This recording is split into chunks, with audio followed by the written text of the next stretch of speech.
topic, the two words that for some of you strikes fear into your heart. For other of you, it's an exciting challenge. I know table topic was when I was most upset with Paul and Queenie convincing me to come to Toastmasters when I was first called. I wanted to hide under the desk. And I did lousy, because I didn't know what I was doing. And also all that nervous energy scattered my mind. So I spent some time, I entered a competition again. Didn't do well, didn't get out of club.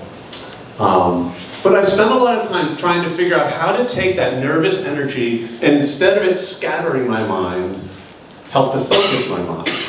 Focus my mind on how to try and construct a table topic and have it not just be kind of like a babbling answer to a question, but try and figure out how to make it into a mini speech. And so in 2020, I entered the contest again and ended up in the district Taiwan finals and ended up third. And then 2 years later, I entered again and won District 67 tabletop. I don't say that because, oh, I'm so proud. I say that because I wanted to kind of mention that this worked for me, and I wanted to try and share how I approached it and see if it can work for some of you. All right, so I'll run through what are the 4 parts of a table topic answer. We have a contest coming up, and this year it is a table topic contest. So in January, we'll be having club contests. So this is a great time to start building your skills. So I'll go through those 4 parts, give some tips for each part. I'm going to talk about what's the process I went through from that walk from when you're in the contestant chair or you're in the waiting chair in the audience to walking up and starting talking.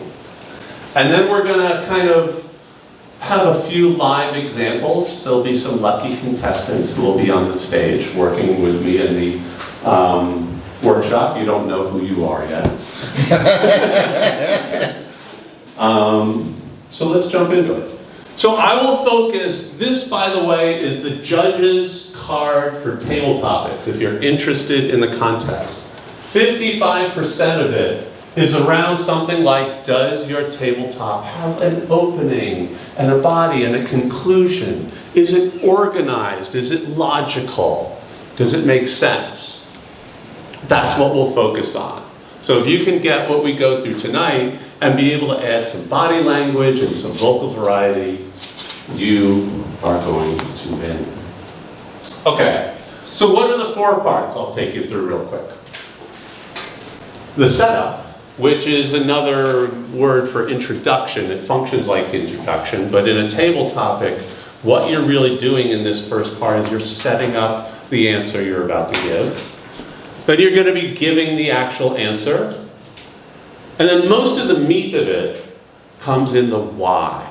Why is that your answer to the question? We'll talk a little bit about that. And then finally, there is a short wrap-up, like a summary in a speech, but you want to try and tie a bow around the end of it. So we'll run through really quickly through each part, and then I'm going to get somebody up here and we're going to kind of work live to kind of construct a tabletop answer using these parts. So when you're going to answer a table topic question, the most important thing to do is to make a clear choice. Like you might get a question like, what's the best advice you've ever gotten in your life? And you're like, there's so many answers, I don't know what to say. And it's easy to be kind of mushy. It's maybe this, or it's a little bit this. Pick something and you go with it.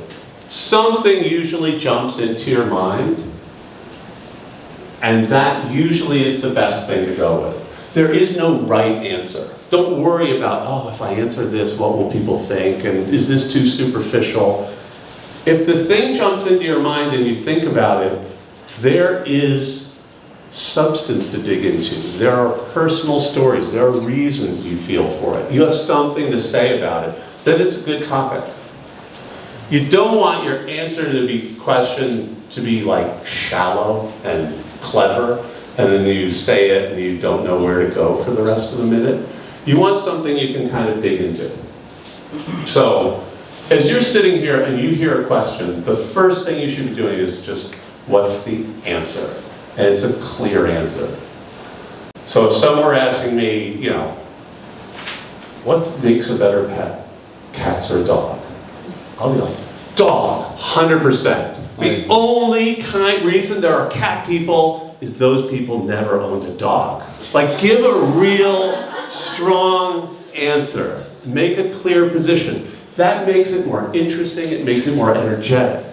If you're kind of mushing around, well, you know, some people like cats, some people like dogs, it really depends who you are. The audience will be sleeping by the time you get to 30 seconds. So make a clear choice and then defend it. What if like your answer is cheese? Well, that's the only thing. This is nacho time to talk.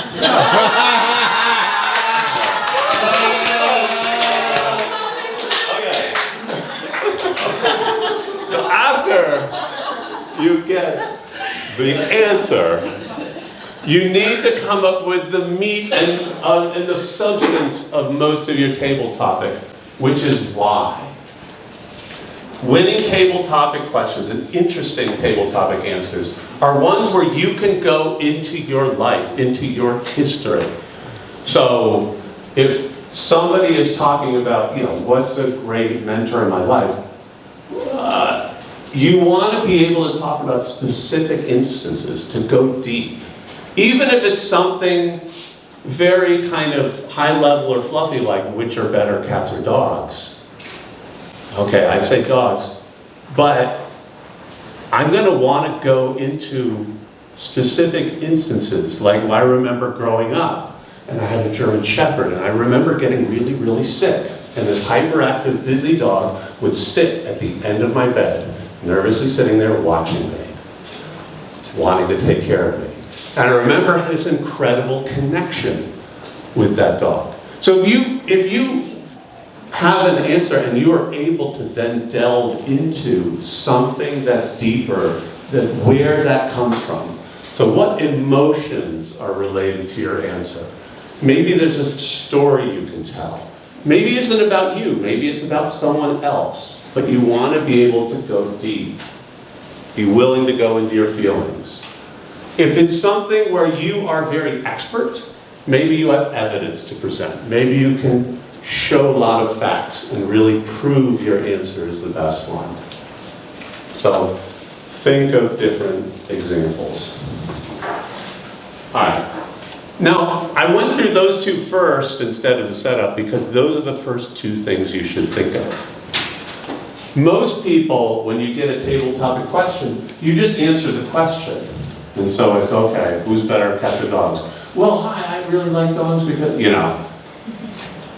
You should, in a winning table topic answer, or a really good structured one, create a little bit of an introduction.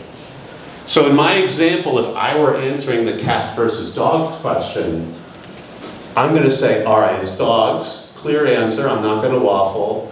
I want to talk about when I was a kid and I was sick and the connection I had with this dog and how empathetic and how connected I was with them as they watched over me.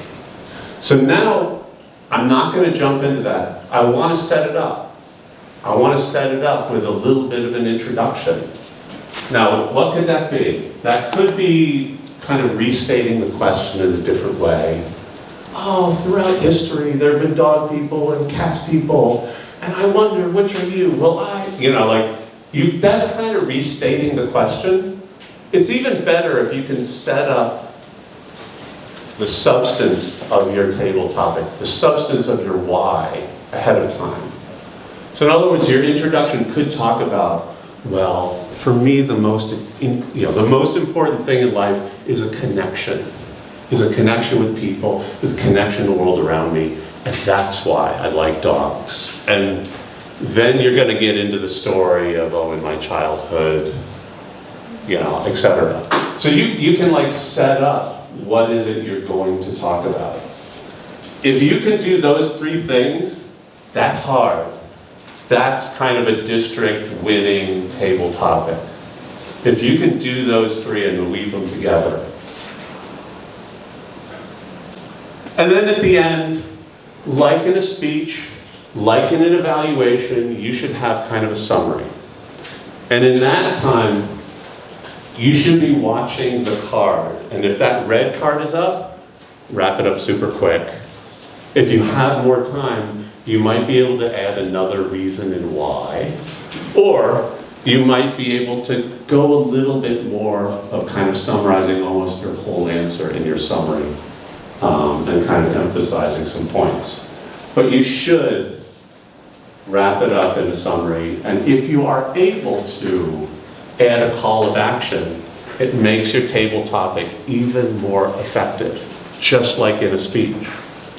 You know, so you can end with, so if you find yourself in need of a connection, or you find yourself in need of a new pet, head down to the dog shelter and get a dog. You know, like something like that, that again, connects back to it and summarizes it and moves on. Oh, okay. So, in all my slides in the upper right, there's kinds of these steps.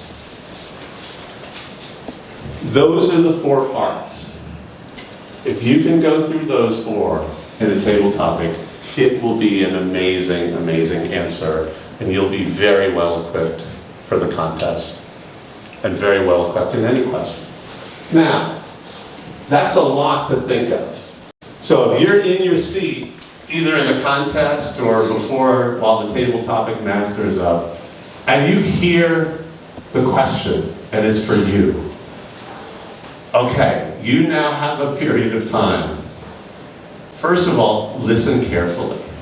They will repeat the question twice. You should not need to hear it the second time. You should have been listening super closely on the first time. So while they're repeating it, you're starting your process. Okay, what is my answer? What is my answer? And who is a great mentor in your life? Okay, I sit here. I'm not listening to them while they repeat the question. Who was it? Who was it? For some reason, when I did this at home, my baseball coach in Little League popped into my head. Okay, fine. Is there something I can talk about? Yeah. I probably don't have time to start scrolling through lots of answers, so I'm going to go with it. Why? Okay. I remember when I was little, it was the first time I was in something where I had to practice. I had to work. I had to show a good practice. I had to do drills. I started to have discipline. I learned hard work and teamwork. Okay, hard work. Okay, that's good. I'll go with that. That would be my main why.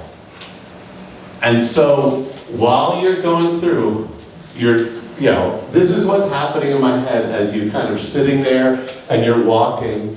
Okay, I'm gonna give my baseball coach, and it's because he's the one who taught me discipline and hard work. And okay, here, as I'm about to talk, now I'm probably jumping towards, I haven't figured out my setup yet. But I know it should be about the value of hard work and how much it's added to my life and how important that lesson was. And so I'm going to play that up. So I'll start in. Okay, everybody, when I reflect on my life, I'm not answering the question. When I reflect on my life and see what I've built, so much of it is because of hard work. And I think back and I wonder, where did that come from?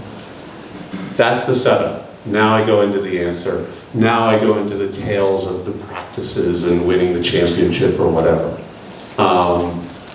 And is there such a clear baseball coach? Kind of. It's kind of a combination of a bunch of different ones, but you can take kind of creative license as you go through it. So, all right. So let me go through, all right, that ran a little bit longer. Let me go through a practice of this with somebody. Okay. Linda, come on over to the seat. Linda, come on down. I will go through it with you. No, not this one. This one, I will walk through your preparation with you, but it's the next one. Come on down to the seat. Come on down.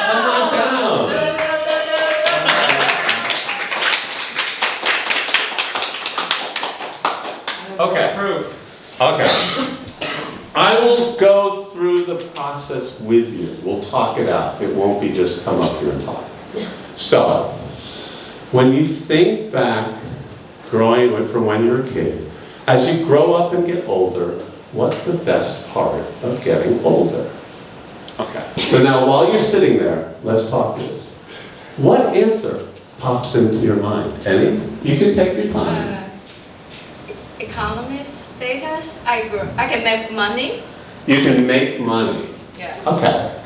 So All right. We'll roll with that. I can make money, so I can be independent to do what I want to do, and not always listen to my parents. Okay. So, all right. Okay. Rebellious. So it sounds more like, okay, now you kind of go through it. You're talking about money, and you're also talking about independence to do what you want to do. Which is actually more important to you? Like, which is something that creates an emotional satisfaction in your life? Which one? Is it the number of, is it the amount of money in the bank account, or is it the experience of being independent? Experience. Yeah. So you usually want to go and use an experience. So you become independent and you can live on your own. Yeah. Now, why is that good? Was it before in your life something very negative when you were under control of parents? Or have you been able to learn things or do things or explore things with that independence that really move your heart and shape your life? The second one. I know, but what is it? I think it's something I can decide to do what I want to do, and not just follow to others. Yeah. Yeah. So you don't have to bother others, you can do whatever you want to do. Yeah. What's one thing that you've done that's really enjoyable? Is there anything that you have done that has brought you joy? You were not able to do at home and now you can? Travel. Okay. Yeah. Okay. So, best part of growing up is you can be more independent, do what you want to do, and that's because you can enjoy, you can make choices, like you can travel, and you can talk about some of the details of what happened when you travel. What are the fun experiences? Like, you have about a minute to go through the why. Okay. Right? You've had an adventurous life of travel and exploring and seeing new places. And that was all because of growing older. Oh, okay. Right? But this is kind of the thought. I just wanted to try and walk through as like an exercise like this. I know this is incredibly hard to do on the spot. That's why we're doing it together. Okay. 2 people after this will do it and get an evaluation. Paul and Eric will be evaluators. Do we have time? We got still another, Providence. well, you might get cut. Paul has time.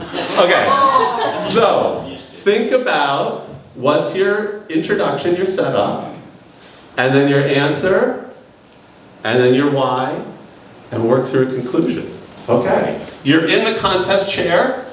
I am the contest master. You don't know what the question is. The contest master comes out and says, so, compared to when you were little and growing up, what's the best part of getting older? When you were little and growing up, tell me, what's the best part of growing up and getting older? Contestant 3, Linda.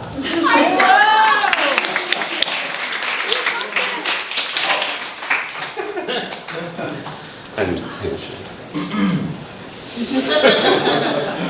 When I was little, I always have to listen to my parents because I don't have money, I live at home, so all the decisions depending on what they want. So the best thing I think when I grew up is I have a job, I make money, and I can do what I really want. When I was a kid, they always told me, they're so dangerous in this world. Don't go far away, just stay home or stay something near in our house. That's much safer. But when I grew up, I finally make money. I can go where I want to go. So the first is the US. Because I always watch the movies. I want to be sexy like the hot chick in the movie. So I go to the US, I go to the Las Vegas, the first gambling. So I think it's so much fun. So the best thing when I grow up is you can make your own decision. You are your owner. Tabletop master.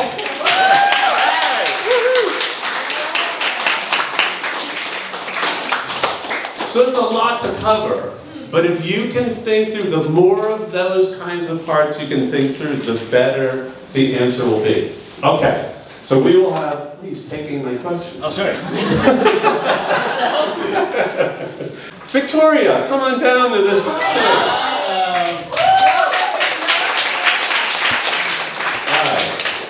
Now, Victoria, I'm not going to help you at all. Oh.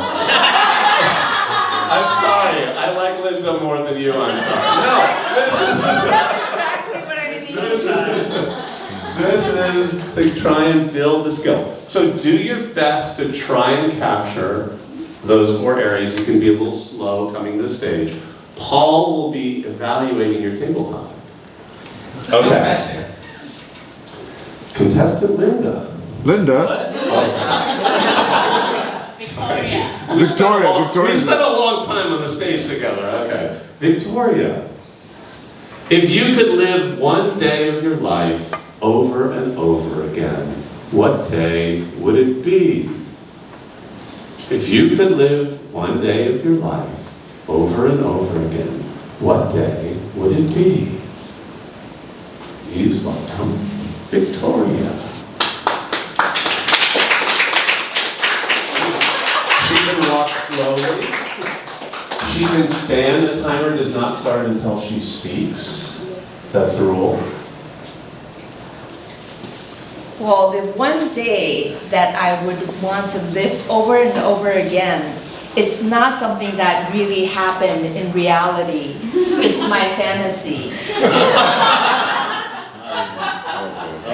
As all of you know, that Roger Federer is the famous tennis player in the whole world. Even though he has retired recently, but he still lives in my head. And my fantasy is to play tennis, go to Switzerland, go to Sweden. Is this Switzerland? Go to Switzerland and go to his home and play tennis with him. Right. And as you all know, that it gets hot while playing tennis. So my fantasy would be that he would take off his shirt in the middle, and he would be sweating like crazy, and he would be all flushed, and he would just be very, very, very, the way he played, we all know, is very elegant. And later, of course, he is just so hot that he decided to take off his shorts as well. And then that would be, Good luck, Paul. yeah, I would continue just watching him play. Well, I would try to keep up with him, but I will continue to play with him until he gets so hot that he wants to take everything off. And that is my fantasy. And that is someday that I would want to live over and over again. Thank you.